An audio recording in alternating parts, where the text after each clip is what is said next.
养生侃侃而谈，健康如约而至。我是你们的好朋友木子。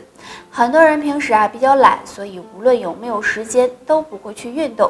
那如果长期不运动的话，对身体会造成哪些危害呢？今天木子就来告诉你。第一个是增加肥胖的概率，因为当一个人长期不运动的时候，体内的代谢就会变慢，从而脂肪就得不到消耗，慢慢的就会让你越来越胖。第二个是会让你的手脚变得不灵活，因为长时间不运动，身体的钙质就得不到满足，慢慢的手脚呢就会开始僵化，变得越来越不灵活。第三个是心肺功能下降，只有你坚持锻炼，心肺功能才能够得到提升。如果你一直不运动的话，那么心肺功能自然就会慢慢下降。第四个是消化功能下降，长期不运动，肠胃的蠕动也会跟着减慢，从而呢就会影响到消化功能。所以平时没事的时候，我们一定要多动一动，哪怕只是出去散散步也可以哦。好啦，本期内容就说到这儿了，大家还有什么问题可以在评论区留言，我们下期再见，拜拜。好，欢迎收看侃侃养生。今天我们要聊的是脾胃虚的人，记住少吃两物，多喝一水，脾胃慢慢强壮起来。少吃辛辣的食物，经常吃辛辣刺激的食物容易给胃黏膜造成损伤，对脾胃健康不利，所以脾胃虚的人要少吃，这样脾胃会感谢你。少吃生冷的食物，脾胃虚的人要注意生冷的食物也要少吃，如果经常吃会损伤脾胃，影响消化。那想要养好脾胃，还可以多喝一种水，那就是用生姜泡水喝。生姜是一种调味品，除此之外呢，生姜还有很好的药用价值。脾胃不好的朋友经常用它泡水喝，可以健脾祛湿，养护肠胃健康。如果能搭配一些蜂蜜，健脾效果会更好哦。大家好，我是你们的好朋友木子，欢迎收看侃侃养生。今天我们要聊的主题是脾胃虚弱常做两个动作。生活中很多人都存在脾胃虚弱的问题，若是脾胃虚弱，会影响正常的营养吸收，时间长了就会变得面色萎黄、头晕乏力、消瘦等。那该怎么调理呢？不用担心，下面教大家两个动作，可以调和气血，补益脾胃，让脾胃变强。动作一，按揉心窝。心窝就是上腹部与胸骨下端连接的凹陷处，那实际上就是胃的位置所在。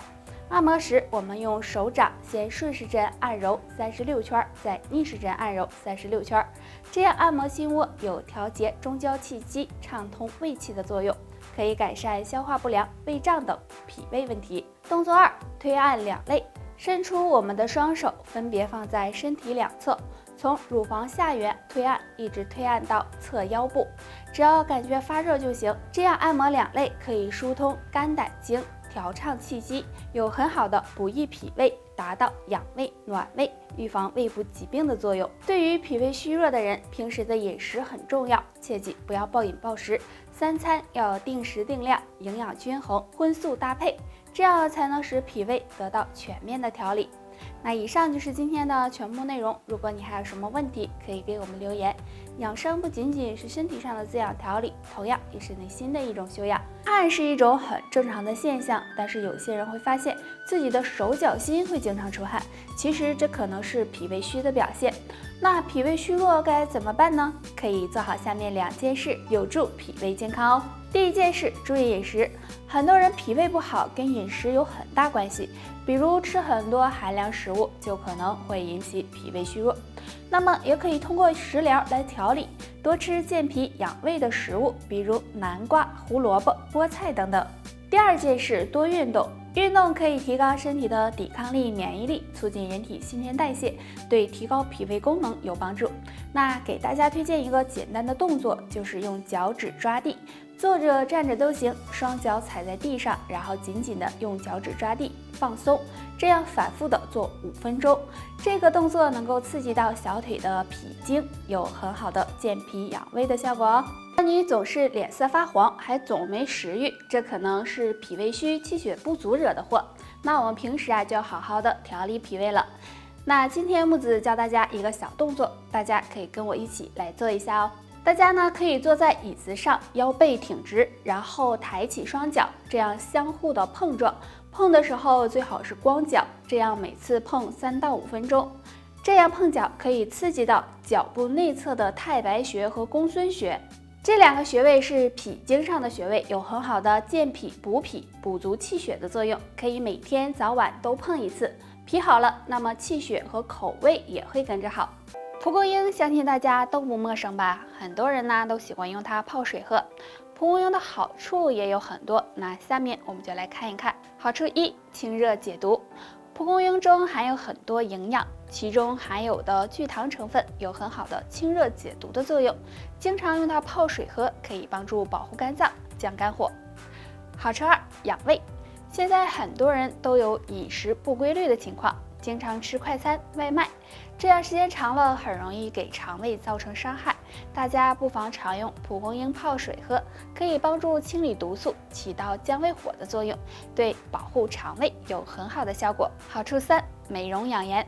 经常用蒲公英泡水喝，有很好的美容养颜的功效，女性朋友可以试一试。虽然蒲公英对身体有好处，但是2类人要注意，最好不要喝。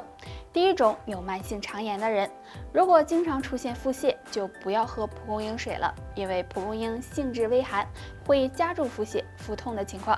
第二种，血压低的人，血压低的人也不适合喝蒲公英水，因为蒲公英有一定的降压的作用，所以要注意。气血对我们来说呢是很重要的，从我们五脏到形体、四肢百骸都需要气血的濡养。如果气血不畅，身体可能会出现问题，不利于人长寿。那今天呢，教大家2个简单的小动作，有助畅通气血。动作1：站好了，全身放松，然后上半身和手臂一起左右的扭动，头也跟着动，这样左右手要轻轻的拍打腹部和腰部，这样反复做100下。那这个动作可以促进腰部和胃部的气血运行，对打通上半身的气血也有帮助。动作2：双腿微微弯曲，2手放在大腿处，然后左右的扭动膝盖，这样顺时针和逆时针各做100下。这个动作能够促进下肢的气血运行。那这2个小动作每天坚持做一下，身体更健康。好，欢迎收看侃侃养生，我是木子。今天我们要聊的养生话题是前列腺不好，多吃2物，常做1动作，呵护前列腺，为男人味加分。第一，多吃含番茄红素的食物。那西红柿中含有的番茄红素就很多，同时呢还含有大量的维生素 C， 男性朋友经常吃可以帮助保护前列腺健康。第二，多吃含锌的食物，锌元素也能维护前列腺健康。像我们常吃的瘦肉、猪肝、鱼类等都含有很高的锌。除了多吃2物外，还可以常做一个动作，就是提肛运动。提肛运动能够促进血液循环，带动肌肉的收缩和舒张。那每次做5分钟就行，对前列腺健康有帮助哦。得了，就叭叭到这儿吧。大家还有什么问题可以给我留言，下期见吧，拜拜。